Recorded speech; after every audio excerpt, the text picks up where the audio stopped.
Hi all, welcome to daily dose of physics. तो आज हम वर्क एनर्जी के PYQ करेंगे, जिससे तुम्हारा बेस लाइनिंग हो जाएगा। तो पहला क्वेश्चन है लीनियर मोमेंटम और काइनेटिक एनर्जी के कॉन्सेप्ट पर बेस्ड। ए पार्ट यह है कि किसी सिस्टम ऑफ पार्टिकल का लीनियर मोमेंटम का सम जीरो है। बी पार्ट यह है कि सिस्टम ऑफ पार्टिकल्स का काइनेटिक एनर्जी जीरो है। तो अब हमें बताना है कि कौन सा स्टेटमेंट क्या इंप्लाई कर रहा है, और ये है 4 ऑप्शंस। तो अब तुम वीडियो पॉज करके प्ले कर क्वेश्चन सॉल्व कर सकते हो। अब हम स्टेटमेंट ए का एनालिसिस करेंगे। तो देख सकते हैं कि लीनियर मोमेंटम, जिसे हम summation MI/VI vector equal to 0 लिख सकते हैं। इंपॉर्टेंट बात यह है कि ये एक वेक्टर क्वांटिटी है, तो इसके कंपोनेंट्स का सम 0 होगा, ना कि सारे पार्ट 0 होंगे। जैसे कि मान लो 2 बॉल्स हैं जो बिल्कुल ही ऑपोजिट डायरेक्शन में मूव कर रहे हैं, तो इनके मोमेंटम वेक्टर का सम 0 हो सकता है, बट इनके वेलोसिटी 0 होना जरूरी नहीं। अब अगर स्टेटमेंट बी देखें तो बोल सकते हैं कि काइनेटिक एनर्जी, जो कि समिशन हाफ MI/VI स्क्वायर लिख सकते हैं, तो 0 के बराबर होगा। इससे हम ये कंक्लूड कर सकते हैं कि काइनेटिक एनर्जी, जो कि मैग्नीट्यूड डिनोट करता है, दैट इज हर एक पार्ट 0 के बराबर होगा, तो सब पार्टिकल की वेलोसिटी को 0 होना पड़ेगा। अब अगर हम ए और बी देखें तो ये बोल सकते हैं कि अगर ए ट्रू है, दैट इज लीनियर मोमेंटम 0 है, तो जरूरी नहीं वेलोसिटी 0 हो, तो बी करेक्ट होना जरूरी नहीं।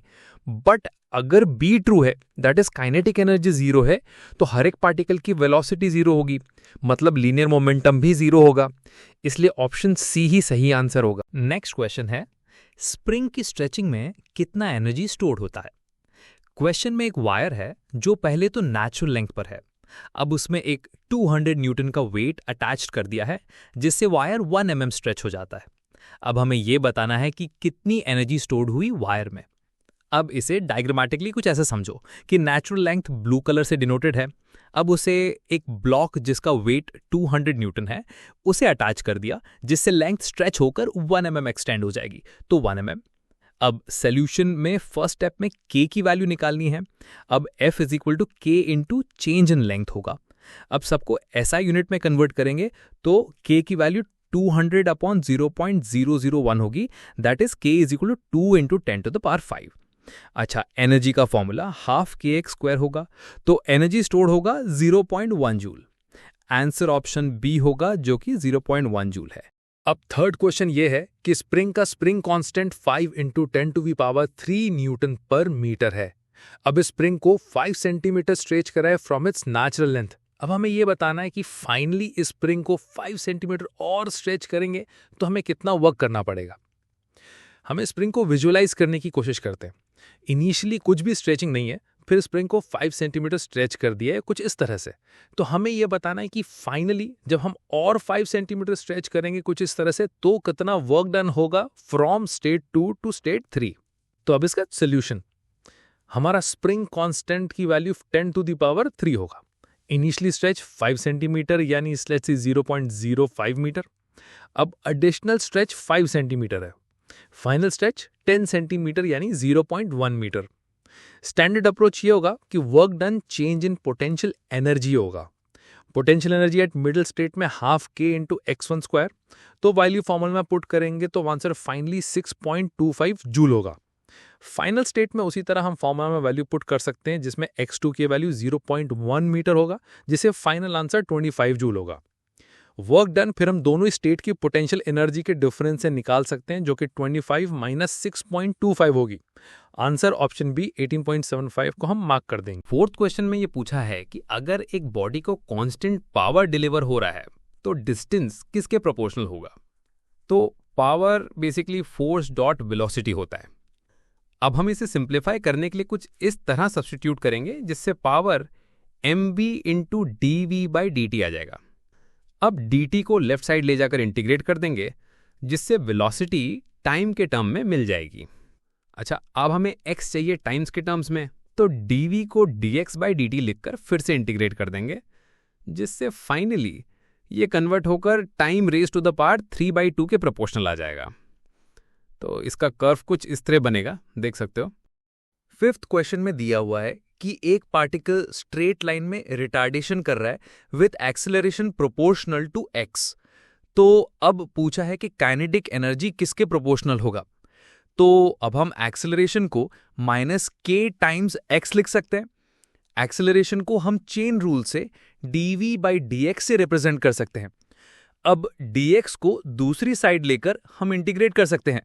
इसके बाद हमारे पास v² x² के प्रोपोर्शनल होगा। अच्छा, तो फिर काइनेटिक एनर्जी को हम हाफ mv² लिख सकते हैं, जिसके बाद change in kinetic energy calculate करेंगे, जिससे kinetic energy half m into k into x² कर सकते हैं। तो आंसर होगा x², और इसका ग्राफ हम कुछ इस तरह बना सकते हैं। अब इस क्वेश्चन में हम ये देखेंगे कि एक्सटेंडेड बॉडी का वर्क डन क्या होगा। तो क्वेश्चन में ये दिया हुआ है कि चेन जिसकी लेंथ 2 मीटर है उसका 60 सेंटीमीटर पार्ट टेबल से हैंग हो रहा है। तो अब इसमें चेन को पुल करके टेबल पर रखने में कितना वर्क डन होगा। अब हम चेन की मूवमेंट कुछ इस तरह समझ सकते हैं। टेबल वाले पार्ट पर एक पुलिंग फोर्स लग रहा है जो चेन को अपवर्ड मूव करेगा। अच्छा, अब एक काफी इंपॉर्टेंट चीज ये है कि चेन का centre of mass 3 metre move करेगा। अगर हमें ये कैलकुलेट करना है कि वर्क कितना होगा इस एक्सटेंडेड चेन को पुल करने में, तो इसको हम potential energy of hanging part के बराबर मान सकते हैं। पॉटरी वे के लिए हमें सेंटर ऑफ मास और टोटल मास चाहिए। मास के लिए हमें पर यूनिट मास निकालना होगा और COM of straight line L/2 होता है। फाइनली वर्क होगा m into g into HCOM, जो कि हमें आंसर 3.6 जूल दे देगा। नेक्स्ट क्वेश्चन में सर्कुलर मोशन का प्रॉब्लम करेंगे।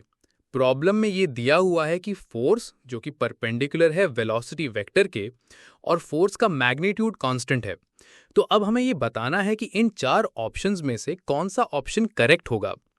अगर हम पार्टिकल का पाथ विजुलाइज करना चाहें तो हम देख सकते हैं कि क्योंकि फोर्स वेलोसिटी के परपेंडिकुलर होगा, उससे पाथ सर्कुलर मोशन जैसा कुछ होगा। अब फोर्स हमेशा वेलोसिटी के परपेंडिकुलर होगा तो स्पीड चेंज नहीं होगा, बट हाँ, डायरेक्शन चेंज होगा। ऑप्शन ए में काइनेटिक एनर्जी की बात है जो कि सिर्फ मैग्नीट्यूड पर डिपेंड करेगा, तो वो कांस्टेंट रहेगा। ऑप्शन बी में एक्सेलरेशन की बात हो रही है तो वो डायरेक्शन पर ही डिपेंड करेगा। ऑप्शन सी में वेलोसिटी की बात हो रही है तो इसका भी डायरेक्शन चेंज होगा। ऑप्शन डी ऑब्वियसली गलत होगी ही। Spring collision problem. इस प्रॉब्लम में ये दिया हुआ है कि स्प्रिंग पर एक block of mass m collide करता है, जिससे स्प्रिंग L डिस्टेंस कॉम्प्रेस करता है। तो हमें बताना है कि मैक्सिमम मोमेंटम ऑफ ब्लॉक कितना होगा। अब हम एक स्प्रिंग को 3 स्टेप्स में बांट सकते हैं। फर्स्ट, ब्लॉक अप्रोच करेगा स्प्रिंग को, उसके बाद स्प्रिंग कॉम्प्रेस होगा बाय L डिस्टेंस और मैक्सिमम स्ट्रेच पर वेलोसिटी 0 होगी। उसके बाद स्प्रिंग वापस जाएगी कुछ इस तरह। प्रॉब्लम को एनालाइज करते हैं। अब क्योंकि ये स्प्रिंग इलास्टिक है तो सारा kinetic energy completely potential energy पर कन्वर्ट हो जाएगा। तो अब हम सब्स्टिट्यूट करेंगे तो V इनिशियल होगा L इंटू √k/m के बराबर। तो अब मोमेंटम के लिए जस्ट मास से मल्टीप्लाई कर सकते हैं, जिससे आंसर होगा L into √k into m। तो ऑप्शन सी इसका करेक्ट आंसर होगा।